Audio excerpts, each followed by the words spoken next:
ये बहुत बड़ा लॉस हम सब के लिए। Soft spoken beautiful beautiful human being.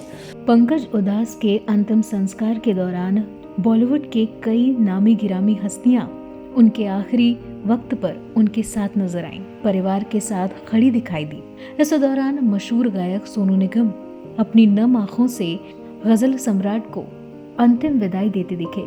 आइए आपको सुनाते हैं कि सेलेब्स का पंकज उधास को लेकर क्या मेमोरी थी और वो क्या कह रहे हैं। मिलते थे, खाते पीते थे, खूब गाना गाते थे और वो सारी दुनिया में होता था, सिर्फ यहाँ नहीं। वर्ल्ड टूर, आखिरी कॉन्सर्ट आपके साथ हुआ है वर्ल्ड टूर करते थे खजाना में। बहुत प्यार से याद करेंगे हमेशा, लेकिन वही है कि मुझे बहुतों को हमको इतना पता नहीं लगा कि इतने बीमार थे। वो सबसे दुख की बात वो लग रही है कि काश पता होता तो थोड़ा सा और मिल लेते। म्यूजिक इंडस्ट्री के लिए, गज़ल गायकी के लिए तो है ही, पर्सनली हम लोगों के लिए बहुत है, क्योंकि पंकज जी के हम बहुत क्लोज थे।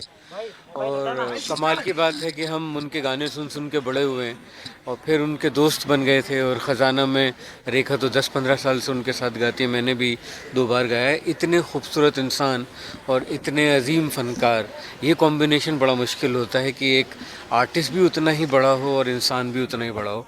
मेरे लिए तो पर्सनल लॉस भी है, क्योंकि उनके साथ इतना वक्त गुजारा और उसमें गाने के साथ साथ जो उनकी विजडम, उनकी ह्यूमिलिटी और पेशेंस, मैंने कभी उन्हें किसी के बारे में बुरा कहते नहीं सुना। आप लोग बातें कर लीजिए, फिर करेंगे।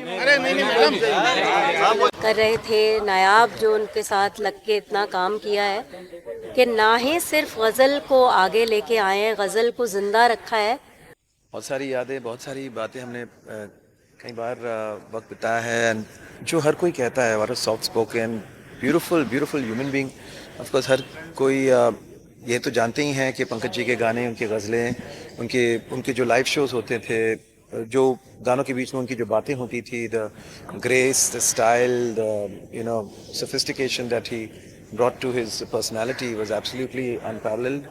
लेकिन साथ साथ उनमें जो एक हल्की सेंस ऑफ ह्यूमर थी, लेस इज मोर, जो एक मंत्रा था। 4 भी बातें करते थे तो उसमें एक अलग ही एक सादगी थी। और किसी भी स्ट्रेस में, किसी के लिए कोई गलत थॉट, सोच बिल्कुल नहीं रखते थे। मेरे पिताजी के टाइम से मैं उनसे टाइम कनेक्शन में था। कोई जब वो कॉलेज में थे, मेरे पिताजी तब जज होकर वो फर्स्ट प्राइज़ तब से जीते थे। और वो बात वो कई बार मुझे बताया भी थे। और दैट वाज अ लिटिल कि मैं बोला, पंकज जी मैं आपको तब से जानता हूँ, मतलब obviously I was not born yet, but वो एक पुरानी मेमोरी है। और उनके गाने, उनकी बातें हमेशा हम याद रहेंगे। और यही एक इस श्रेणी के जो आर्टिस्ट होते हैं, उनके गानों के ज़रिए आज ही देखिए the whole music fraternity is here because of the person he was.